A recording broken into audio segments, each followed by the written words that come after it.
आज हम देखेंगे एशिया महाद्वीप में ही म्यांमार, बांग्लादेश और श्रीलंका के बारे में। म्यांमार और बांग्लादेश पूर्व में हमारे पड़ोसी देश हैं, जहां पर हमारे साथ उनकी सीमा साझी स्थल सीमा है। दूसरी तरफ श्रीलंका एक द्वीपीय देश जो तमिलनाडु तट के निकट दक्षिण में स्थित है। भारत के पूर्व में है ये दोनों देश, म्यांमार और बांग्लादेश। म्यांमार म्यांमार संघ जो पहले बर्मा के नाम से जाना जाता था, भारत और बांग्लादेश के पूर्व में जो चीन गणराज्य के दक्षिण में था। पहले इसी को क्या बोलते थे? बर्मा बोलते थे, है ना। जी सर। 1935 के अधिनियम के तहत 1937 में इसको भारत से अलग किया गया था। ठीक है, ये थोड़ा सा याद रखना। इसकी पूर्वी सीमा किन देशों के साथ लगती है? इसकी पूर्वी सीमा किन किन देशों के साथ लगती है? तो यहाँ पर आप देख सकते हैं कई सारे देश आपको नजर आ रहे हैं। इधर देखिए चीन है ना। इधर देखिए लाओस, ठीक है। ये आपका थाईलैंड है। ओके, और कौन सा देश है? कोई और देश है क्या? म्यांमार की लंबी तट रेखा है, जिसके साथ बंगाल की खाड़ी, अंडमान समुद्र दोनों लगे हुए हैं। म्यांमार की तट रेखा जो है बंगाल की खाड़ी, अंडमान समुद्र से लगी हुई है। 10 से 28 डिग्री उत्तरी अक्षांश, 92 से 101 डिग्री पूर्वी देशांतर के बीच में विस्तृत है। इसका क्षेत्रफल 6,77,000 वर्ग किलोमीटर है। घोड़े की नाल के आकार, ध्यान रखना, तीन ओर पर्वत से घिरा हुआ म्यांमार संरचना के आधार पर एक सुगठित इकाई है। इसे 3 भौतिक विभागों में बांटा जाता है। ठीक है, इसके भौतिक लक्षण देखें तो इसके पश्चिम और उत्तर में नवीन बलित पर्वत है। नवीन बलित पर्वत कहाँ देखने को मिलेंगे? पश्चिम में मिलेंगे और उत्तर में मिलेंगे, है ना। पश्चिम में मतलब कौन से? पूर्वोत्तर जो पर्वत श्रृंखलाएं हैं, जो पूर्वोत्तर पहाड़ियां हैं हमारे यहाँ, उन्हीं की बात हो रही है ना। चिन, लुसाई, पटकोई, नागा, अराकानियोमा, ये सब क्या है? ये नवीन बलित पर्वत श्रृंखलाएं हैं। और म्यांमार के पश्चिमी क्षेत्र में आप देखेंगे इसको, जो पूर्वी हिमालय का ही दक्षिणी विस्तार है। जो इसकी नवीन बलित पर्वत श्रृंखलाएं हैं पश्चिम में और उत्तर में, ये दोनों पूर्वी हिमालय का ही दक्षिण विस्तार है। उत्तर से दक्षिण की ओर इनका क्रम क्या है? उत्तर से दक्षिण इनका क्रम याद रखना चाहिए। पटकाई, नागा, चिन, अराकानियोमा। ठीक है। पर्वत श्रेणियों की ऊंचाई दक्षिण की ओर घटती जाती है।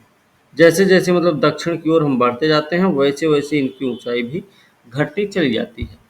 म्यांमार का पूर्वी भाग उच्च भूमि, कम ऊंचाई वाली पहाड़ियों का क्षेत्र है। पूर्वी भाग कैसा है? उच्च भूमि वाला है, कम ऊंचाई वाली पहाड़ी का क्षेत्र भी है।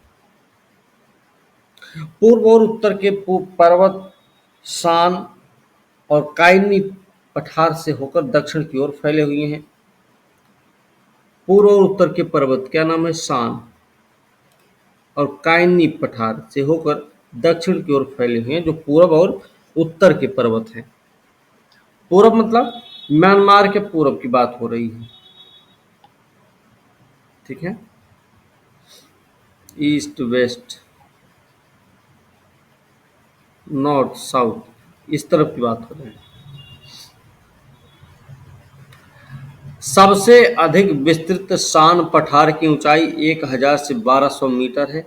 अब आपको एक चीज पता हो गया कि शान का पठार कहाँ पर है, तो ये आपको पड़ता है म्यांमार में। तीसरा भौतिक विभाग है निम्न भूमि वाला। मध्य म्यांमार एक लंबी द्रोणी है, जो पश्चिम के पर्वतों, पूर्व की उच्च भूमियों के बीच उत्तर से दक्षिण की ओर फैली हुई नजर आएगी। मध्य म्यांमार कैसी है? एक लंबी द्रोणी में है, जो पश्चिम के पर्वत और पूर्व की उच्च भूमि के बीच उत्तर से दक्षिण की ओर फैली हुई है। मतलब इस तरीके से बोल सकते हैं हम, ये पश्चिम में हो गए पर्वत, यहाँ पे है पर्वत, और यहाँ पर क्या है, यहाँ पर है उच्च भूमि। ये पूरा एरिया जो इधर है, ये पूरा एरिया, ये इसका तीसरा प्रकार है। इसी को हम निम्न भूमि भी कहते हैं। बात समझे? इसी को निम्न भूमि भी कहा जाता है। इस निम्न भूमि क्षेत्र में क्या क्या देखने को मिलेगा हमको? हमको विशाल जलोढ़ निम्न भूमियाँ मिलेंगी। और इनका निर्माण कैसे हुआ है? विशाल जलोढ़ का जो निर्माण हुआ है उसके लिए सहायक है, मुख्य भूमिका निभाया इरावदी नदी ने। आयारवादी भी इसको बोलते हैं, आयारवादी भी बोलते हैं, इरावदी भी बोलते हैं। चिंदविन नदी यहीं की है, सिलांग नदी भी है, सालविन नदी भी है। इन नदियों के नाम याद रखना। इन नदियों के माध्यम से किसका विकास हुआ है? निम्न भूमि, जो कि म्यांमार की तीसरी भौतिक म्यांमार का तीसरा भौतिक विभाग है। निम्न भूमियों के मध्य में हमारा आयारवादी धमनी के रूप में बहती है। आयारवादी धमनी के रूप में बहती है। कहाँ पे? निम्न भूमियों के मध्य में। धमनी का मतलब क्या है? धमनी और सिरा, शरीर में दो परिवहन तंत्र पाए जाते हैं ना, धमनी और सिरा है। इरावदी नदी के बारे में हम सब क्या जानते हैं? इरावदी नदी ऐसे हैं, ये जो पहाड़ियाँ थी, पहाड़ियों के नाम क्या क्या थे? ऐसे जो भी पहाड़ियाँ थी अपनी, नागा नागा, चेन, लुसाई, पटकोई, है ना। फिर ये अराकानियोमा, ऐसे नहीं, सॉरी यहाँ से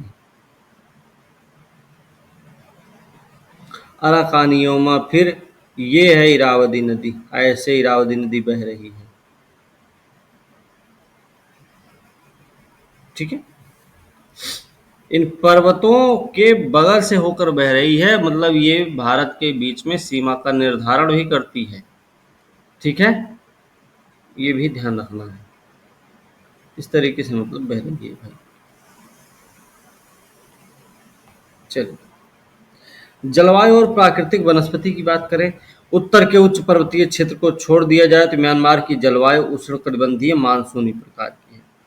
उच्च पर्वतीय क्षेत्रों में ऐसी जलवायु नहीं है, बल्कि म्यांमार की जलवायु बाकी बाकी जो म्यांमार की जलवायु उष्णकटिबंधीय मानसूनी प्रकार की है। तटीय क्षेत्र उष्ण और आर्द्र हैं। मध्यवर्ती मैदानों में ग्रीष्म और शीत ऋतु के तापमान में काफी अंतर भी होता है। मांडले मांडले एक जगह है, और मांडले क्यों फेमस है? सर जेल है, मांडले में जेल भी है। हाँ, मांडले में एक जेल हुआ करती थी, सबसे खतरनाक जेल अंग्रेजों के ज़माने में मानी जाती थी, तो मांडले में ही थी। ठीक है, इसीलिए फेमस रहा है। मांडले का जनवरी का तापमान 21 डिग्री सेल्सियस है, जबकि अप्रैल में उसका तापमान होता है 32 डिग्री सेल्सियस। लेकिन पठारी क्षेत्र में पूरे वर्ष तापमान मध्यम रहता है, ये बात याद रखना। पठारी क्षेत्र में पूरे वर्ष तापमान कैसा रहता है? मध्यम रहता है। मतलब यहाँ की जो जलवायु है वो शीतल है। उत्तर के पर्वतीय क्षेत्रों में तापमान बहुत कम रहता है, मतलब यहाँ की जलवायु ठंडी है। कहाँ की? उच्च पर्वतीय क्षेत्रों की।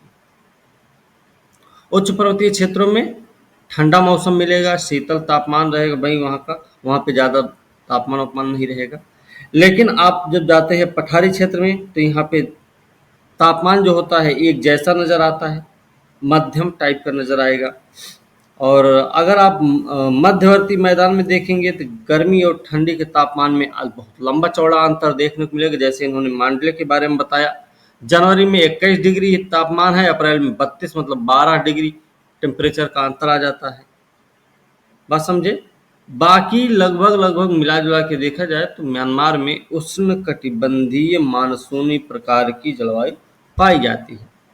म्यांमार में मई से अक्टूबर के मध्य मुख्यतः दक्षिण पश्चिमी मानसून से वर्षा होती है। तटीय क्षेत्रों में विशेषकर तानिन थाराई, जिसके पीछे तीव्र ढाल वाली उच्च पर्वत श्रेणियां हैं, आयारवादी डेल्टा में वर्षा बहुत अधिक होती है, 250 सेंटीमीटर से 500 सेंटीमीटर तक। तो सबसे अधिक वर्षा कहाँ होती भाई? तानिन थराई एक जगह है, तटीय क्षेत्र है म्यांमार का, आपको पता होना चाहिए। इसके पीछे जो तीव्र ढाल वाली उच्च पर्वत श्रेणियां हैं उन पर, और आयारवादी क्षेत्र पे, आयारवादी का जो डेल्टा वाला एरिया है, यहाँ सब 250 से 500 सेंटीमीटर तक वर्षा होती है। मध्यवर्ती निम्न भूमियों में वार्षिक वर्षा का औसत 100 सेंटीमीटर है, लेकिन इसके कुछ भागों में वर्षा की मात्रा में अंतर वनस्पति प्रकार के बदलने में प्रभावशाली ढंग से दिखाई देता है।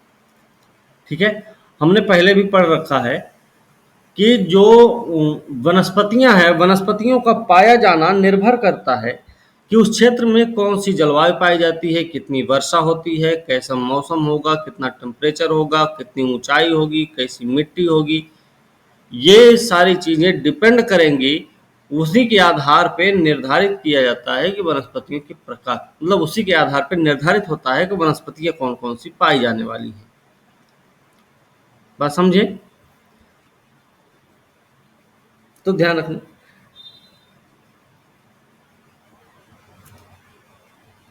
तटीय क्षेत्रों में सघन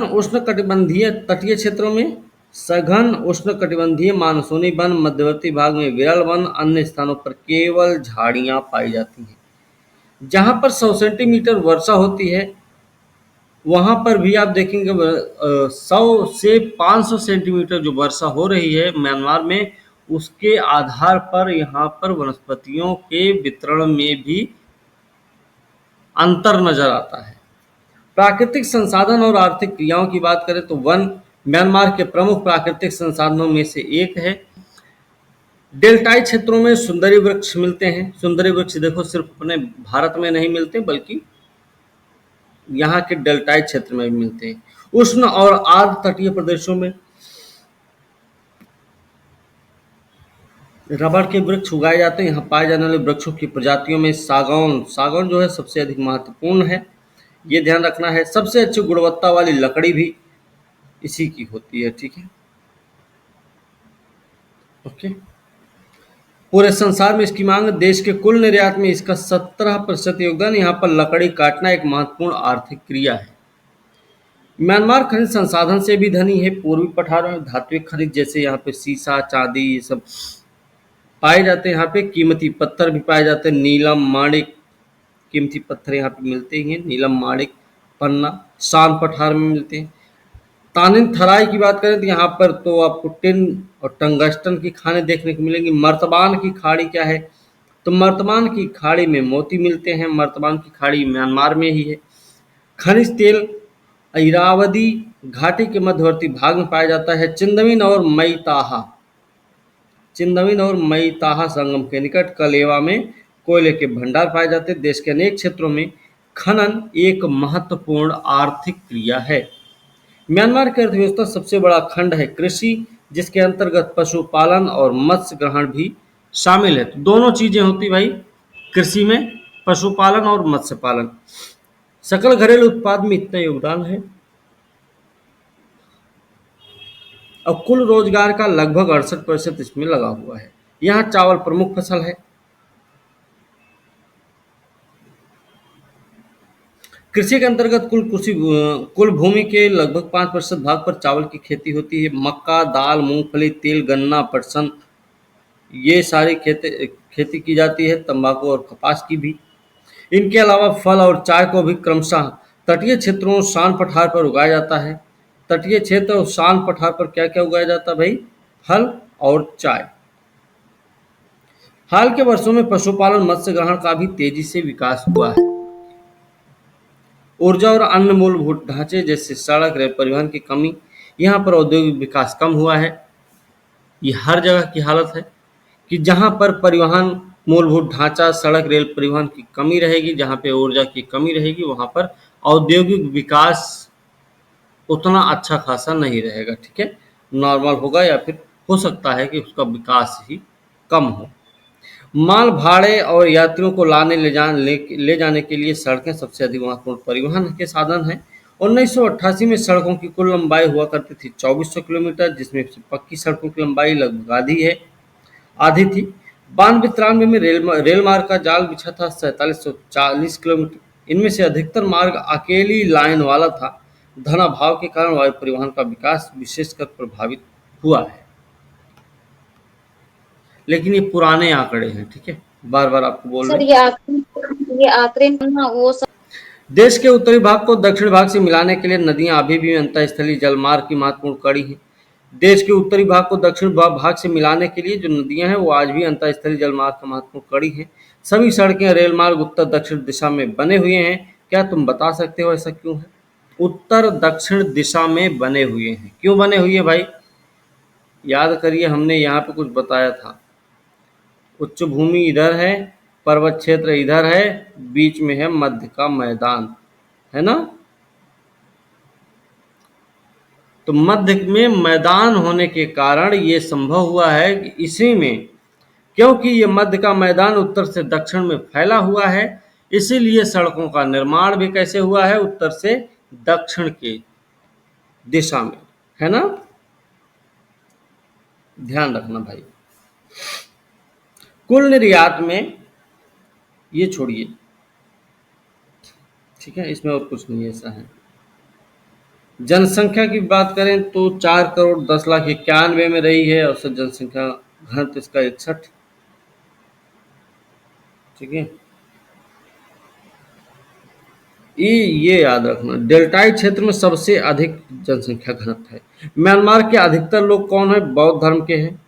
दक्षिण पूर्व एशिया के अन्य देशों की तुलना में म्यांमार में आर्थिक विकास की दर बहुत धीमी है, फलस्वरूप नगरीकरण बहुत कम हुआ। यहाँ पर केवल कुछ ही नगर और शहर हैं। यांगन, यांगन मतलब रंगून, जो इसकी राजधानी है, ठीक है।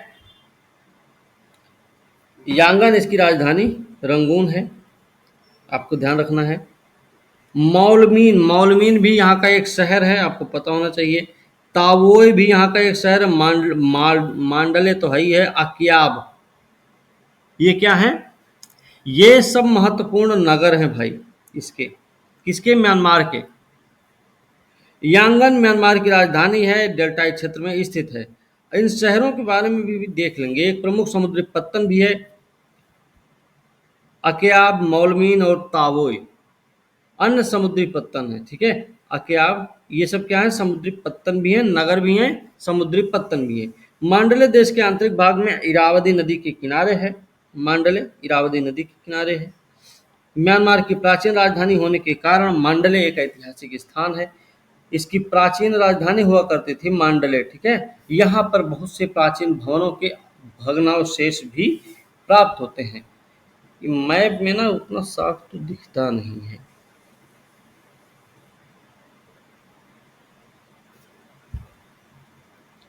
ये देखिए, ये सितवे है, ये सितवे है ना। जी सर, सितवे बंदरगाह है। हम्म। बांग्लादेश गणराज्य से पहले पूर्वी पाकिस्तान कहते थे। 1971 में एक स्वतंत्र देश बना है। इसकी 3 ओर की सीमाएं पश्चिम, उत्तर, पूर्व में भारत से मिल रही हैं। इसके दक्षिण पूर्व में म्यांमार है।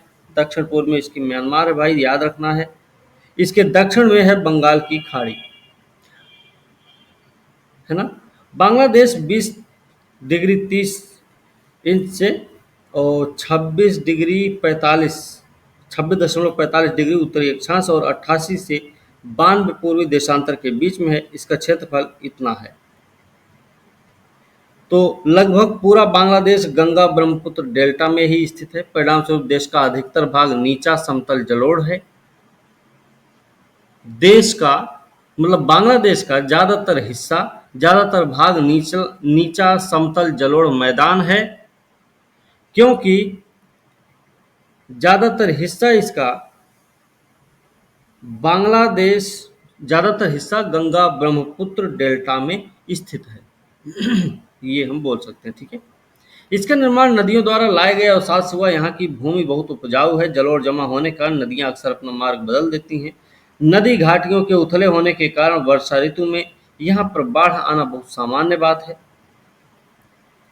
जब उथली हो जाए नदी घाटियाँ तो उसमें बाढ़ ही आती है, ठीक है। तटीय क्षेत्र दलदली भूमि वाला है। डेल्टाई क्षेत्र में तट के नज़दीक नदियों द्वारा लाए गए अवसाद के जमा होने से बहुत से छोटे छोटे द्वीप का निर्माण भी हुआ है। बांग्लादेश का दक्षिण पूर्वी भाग पहाड़ी है। वास्तव में चट्टगांव की पहाड़ी है। म्यांमार की पहाड़ियों का ही विस्तार, जो चट्टगांव की पहाड़ियां हैं वो म्यांमार की पहाड़ियों का विस्तार है। बांग्लादेश के पूर्वी तट पर स्थित कॉक्स बाजार संसार की सबसे बड़ी बलुई पुलिन है। पूर्वी तट पे है कॉक्स बाजार, सबसे बड़ी बलुई पुलिन है ये कॉक्स बाजार है भाई। ये लगभग 120 किलोमीटर लंबी है। बांग्लादेश में ब्रह्मपुत्र को बोलते हैं जमुना, बांग्लादेश में जमुना बोलते हैं। गंगा के मिलने के बाद संयुक्त धारा को बोला जाता है पद्मा। अन्य महत्वपूर्ण नदियां यहाँ पे मेघना है, सुरमा है, कर्णफुली है। नदियां उसकी सहायक नदियां वितरिकाएं देश में आड़ी तिरछी रेखाओं में बहती हुई जाल जैसा दृश्य बनाती हैं, ठीक है। ये वितरिकाएं क्या होती भाई? जलवायु देखेंगे तो भाई उष्णकटिबंधीय मानसूनी है। शीत ऋतु छोटी होती है, शीत ऋतु मृदुल भी होती है, शुष्क भी होती है। वर्ष के अधिकतर भाग में तापमान ऊंचा रहता है।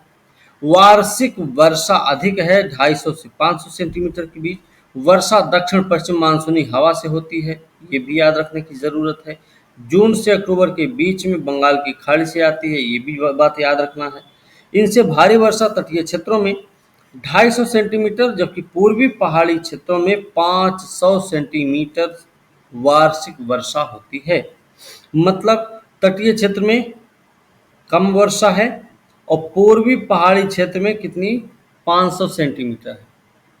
मतलब एक प्रकार से देखा जाए तो पूर्वी पहाड़ी क्षेत्रों से शुरू करें तटीय क्षेत्रों तक जब आएंगे तो हमें वर्षा की मात्रा में कमी नजर आती है। यही बात हुई। जी सर। हाँ, तो याद रखना भाई। तटीय क्षेत्र अक्सर उष्णकटिबंधीय चक्रवातों से बुरी तरह से प्रभावित होते हैं। जो तटीय क्षेत्र हैं, अगस्त सितंबर के महीनों में इनका आना आम बात होती है, ठीक है। अगस्त सितंबर के महीने में आते हैं चक्रवात। प्राकृतिक संसाधन और आर्थिक क्रियाएं।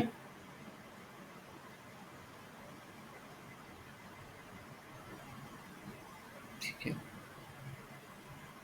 मानसूनी वन चट्टगांव के पहाड़ी क्षेत्रों में पाए जाते हैं।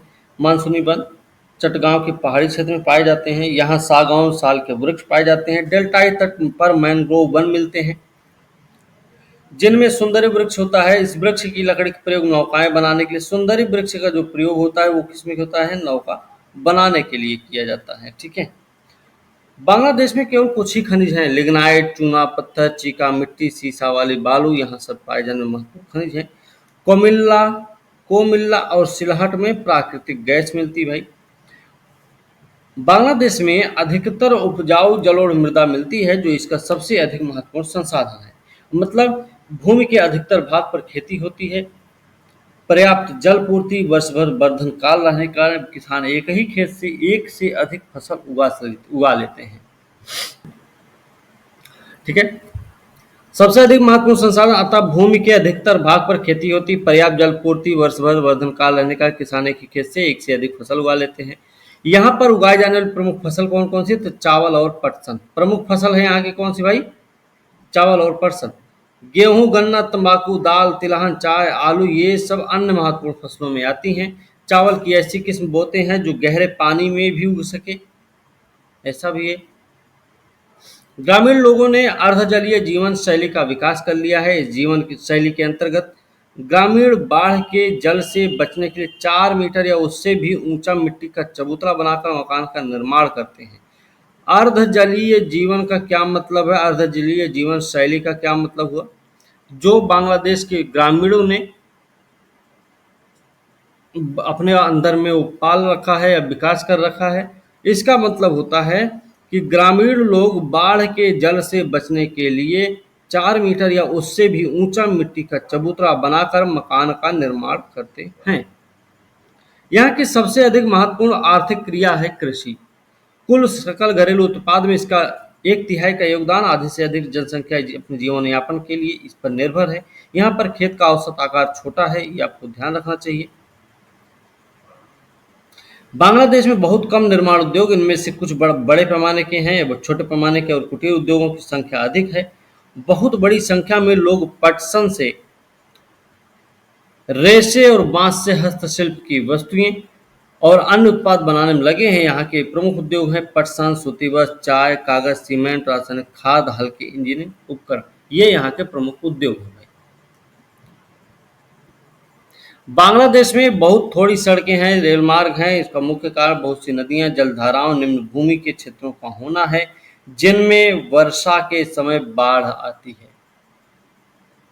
यहाँ नदी परिवहन अत्यंत महत्वपूर्ण है। जलमार्गों के जाल, तट के सहारे, समुद्री मार्गों द्वारा पूरे देश का भ्रमण किया जा सकता है। यहाँ पे देखेंगे ढाका, चांदपुर, बरीशाल, खुलना अंतर्देशीय पत्तन है। चटगांव और मौंगा ये समुद्री पत्तन है भाई। फिर ढाका, चटगांव, सिलहट ये सब क्या है, अंतर्राष्ट्रीय वायु पत्तन है। ठीक है ना, ये बात याद रखनी भाई। खुलना अंतर्देशीय पत्तन पूछा जा सकता है आपसे। जनसंख्या की बात करें, 97 में यहाँ की कुल जनसंख्या 12.2 करोड़ थी। औसत जनसंख्या घनत्व 755 व्यक्ति प्रति वर्ग किलोमीटर है। यूपी इंडिया से बहुत आगे है। अधिकांश व्यक्ति इस्लाम धर्म के अनुयायी हैं। राष्ट्रभाषा इनकी बंगला है। ठीक है, चलिए बात करेंगे अब श्रीलंका की। ठीक है ना, ध्यान रखना। तो मध्यवर्ती भाग सबसे ऊंचा है। इस ऊंचे भूभाग से तटीय मैदानों की ओर क्रमशः ऊंचाई कम होती जाती है। मध्यवर्ती भाग से तटीय मैदान की ओर जब जाते हैं तो हमें क्या मिलता है भाई, ऊंचाई कम होती चली जाती है। ठीक है, और ये कहीं का भी हो सकता है। मान लीजिए इसका मैप ये हो, ये पूरा चारों तरफ तटीय क्षेत्र है ना, नजर आ रहा है। ये मध्य वाला एरिया मान लेते हैं, है ना। इसके इधर जितना जाएंगे वैसे वैसे क्या होगा, ऊंचाई कम होती चली जाएगी, है ना, इस तरीके से। चल, यह मैदान पश्चिम और दक्षिण पश्चिम में तंग है। पश्चिम, ये जो मैदान है तटीय मैदान है, पश्चिम और दक्षिण पश्चिम में तंग है, उत्तर में सबसे अधिक चौड़ा भी है। नदियां साधारणतः छोटी हैं, उच्च भूभाग से बाहर की ओर अरीय रूप में बहती हैं। नदियां कैसी बहती हैं, उच्च भूभाग से निकलती हैं और अरीय रूप में बहती हैं। महावेली गंगा यहाँ की एक नदी है, महावेली गंगा, जो कि सबसे लंबी नदी है। उत्तर पूर्व की ओर बहते हुए बंगाल की खाड़ी में मिल जाती है। उत्तर पूर्व की ओर बहती है भाई महावेली गंगा। ठीक है ना।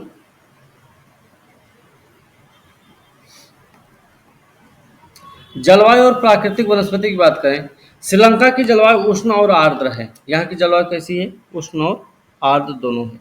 विषुवत वृत्त के निकट होने के कारण यहाँ का तापमान बहुत कम परिवर्तन होता है। यहाँ के तापमान में बहुत कम परिवर्तन होता है, क्योंकि ये भी विषुवत रेखा से बहुत और करीब में चला जाता है।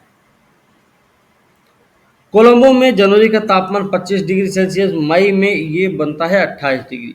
कितना अंतर है देख रहे हैं, जनवरी में 25 तो मई में 28। सोच लीजिए। परंतु मध्यवर्ती पहाड़ी क्षेत्रों में ऊंचाई बढ़ने पर तापमान कम होता चला जाता है। देश के विभिन्न भागों में प्राप्त वर्षा की मात्रा में स्पष्ट अंतर देखने को मिलता है। वर्षा देश को दो क्षेत्रों में विभाजित कर देती है। दो क्षेत्र कौन कौन से हैं, एक है आर्द्र क्षेत्र और दूसरा है शुष्क क्षेत्र। अभी आर्द्र क्षेत्र कहाँ पड़ता है, देश का दक्षिणी पश्चिमी जो चौथाई भाग, दक्षिण पश्चिमी उत्तर पूर्वी दोनों मानसूनों से वर्षा प्राप्त करते हैं, इसलिए ये आते हैं आर्द्र क्षेत्र के अंतर्गत। तो इसका आर्द्र क्षेत्र कौन कौन सा है भाई? आर्द्र क्षेत्र में आएगा दक्षिण पश्चिमी चौथाई भाग, दक्षिण पश्चिमी, उत्तर पूर्वी, ये इतने भाग हैं जो कि आते हैं किसमें हैं? आर्द्र क्षेत्र के अंतर्गत।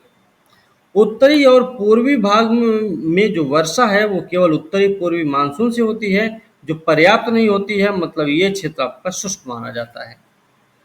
उत्तरी पूर्वी भाग आपका शुष्क क्षेत्र है, ठीक है। श्रीलंका के आर्द्र क्षेत्र का एक छोटा भाग मिश्रित सदाबहार वनों से आच्छादित है, जिससे मूल्यवान लकड़ी मिलती है। पूर्वी शुष्क क्षेत्र में सवाना जैसी घास भूमियां भी देखने को मिलती हैं आपको। कहाँ पे? पूर्वी शुष्क क्षेत्र में सवाना जैसी घास भूमि आपको मिल जाएगी। प्राकृतिक संसाधन आर्थिक क्रियाओं की बात करें हम, तो उपजाऊ जलोढ़ मृदा केवल छोटे छोटे भागों में, नदी घाटी तटीय क्षेत्रों के कुछ भागों में मिलती है। कृषि यहाँ के निवासियों की सबसे महत्वपूर्ण आर्थिक क्रिया है। चावल मुख्य खाद्य फसल है यहाँ का। चाय, रबड़, नारियल तीन प्रमुख नकदी फसलें हैं। चाय, रबड़, नारियल। चाय, कोको और मसालों को निर्यात के लिए उगाया जाता है। श्रीलंका खनिज संपदा में निर्धन है। बहुत थोड़ी मात्रा में लोहा के भंडार यहाँ हैं। बाकी यहाँ पे और कोई धातु नहीं पाई जाती, ठीक है। अलाव धातुओं के कुछ लाभकारी स्रोत तटीय बालू से प्राप्त होने वाले मोनाजाइट और जिरकान, ग्रेफाइट, बहुमूल्य पत्थर श्रीलंका का सबसे अधिक मूल्यवान खनिज है। चारों ओर से समुद्र से घिरा होने के कारण तटीय क्षेत्रों में रहने वाले लोगों का मुख्य व्यवसाय है मत्स्य, ठीक है। ये आपको याद रखना है।